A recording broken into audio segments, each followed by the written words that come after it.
Hello दोस्तों, स्वागत है आपका अपने यूट्यूब चैनल प्रतिमाज़ यूनिक डायरी में। ये वीडियो में रविवार व्रत के दिन कौन सी कथा पढ़ी जाती है पौष माह में, इसके साथ साथ सूर्य यंत्र क्या होता है और सूर्य यंत्र की पूजा विधि विधान से कैसे करनी चाहिए वो देखेंगे। कथा इस प्रकार है। रविवार व्रत की। प्राचीन काल में एक बुढ़िया रहती थी। वह नियमित रूप से रविवार का व्रत करती थी। रविवार के दिन सूर्योदय से पहले उठकर बुढ़िया स्नान आदि से निवृत्त होकर आंगन को गोबर से लेपकर स्वच्छ करती। उसके बाद भगवान सूर्य की पूजा करते हुए रविवार कथा सुनकर सूर्य भगवान का भोग लगाकर दिन में एक समय भोजन करती। सूर्य भगवान की अनुकंपा से बुढ़िया को किसी प्रकार की चिंता एवं कष्ट नहीं था। धीरे धीरे उसका घर धन धान्य से भर रहा था। उस बुढ़िया को सुखी होते देख उसकी पड़ोसन उससे जलने लगी। बुढ़िया ने कोई गाय नहीं पाल रखी थी, अतः वह अपनी पड़ोसन के आंगन में बधी गाय का गोबर लाती थी। पड़ोसन ने कुछ सोचकर अपनी गाय को घर के भीतर बांध दिया। रविवार को गोबर न मिलने से बुढ़िया अपना आंगन नहीं लीप सकी। आंगन न लीप पाने के कारण उस बुढ़िया ने सूर्य भगवान को भोग नहीं लगाया और उस दिन स्वयं भी भोजन नहीं किया। सूर्यास्त होने पर बुढ़िया भूखी प्यासी सो गई। प्रातःकाल सूर्योदय से पूर्व उस बुढ़िया की आंख खुली तो वह अपने घर के आंगन में सुंदर गाय और बछड़े को देखकर हैरान हो गई। गाय को आंगन में बांधकर उसने जल्दी से उसे चारा लाकर खिलाया। पड़ोसन ने उस बुढ़िया के आंगन में बंधी सुंदर गाय और बछड़े को देखा तो वह उससे और अधिक जलने लगी। तभी गाय ने सोने का गोबर किया। गोबर को देखते ही पड़ोसन की आंखें फट गईं। पड़ोसन ने उस बुढ़िया को आसपास ना पाकर तुरंत उस गोबर को उठाया और अपने घर ले गई तथा अपनी गाय का गोबर वहां रखाई। सोने के गोबर से पड़ोसन कुछ ही दिनों में धनवान हो गई। गाय प्रतिदिन सूर्योदय से पूर्व सोने का गोबर किया करती थी और बुढ़िया के उठने से पहले पड़ोसन उस गोबर को उठाकर ले जाती थी। बहुत दिनों तक बुढ़िया को सोने के गोबर के बारे में कुछ पता नहीं चला। बुढ़िया पहले की तरह हर रविवार को भगवान सूर्य देव का व्रत करती रही और कथा सुनती रही। लेकिन सूर्य भगवान को जब पड़ोसन की चालाकी का पता चला तो उन्होंने तेज आंधी चलाई। आंधी का प्रकोप देखकर बुढ़िया ने गाय को घर के भीतर बांध दिया। सुबह उठकर देखा तो उसने सोने का गोबर देखा। उसे बहुत आश्चर्य हुआ। उस दिन के बाद बुढ़िया गाय को घर के भीतर बांधने लगी।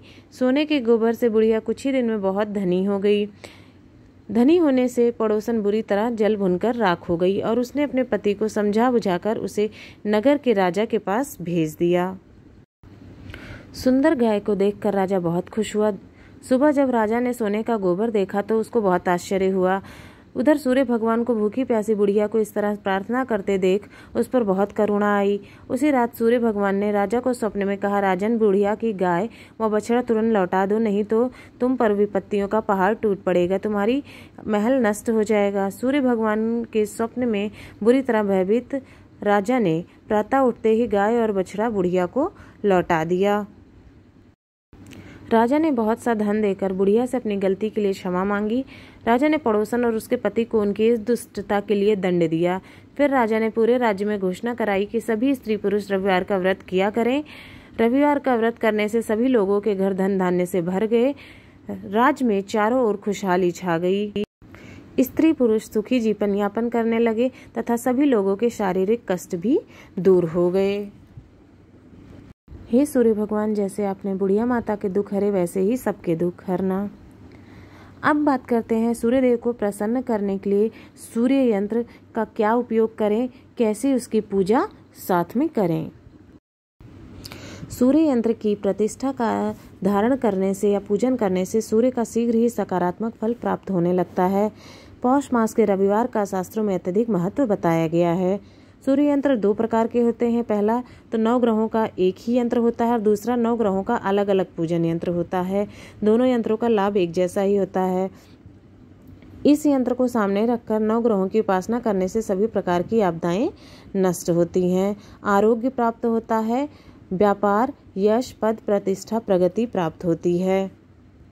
सूर्यदेव को प्रसन्न करने के लिए सूर्य यंत्र को सम्मुख रखकर विष्णु भगवान का पूजन या हरिवंश पुराण की कथा का आयोजन करना चाहिए।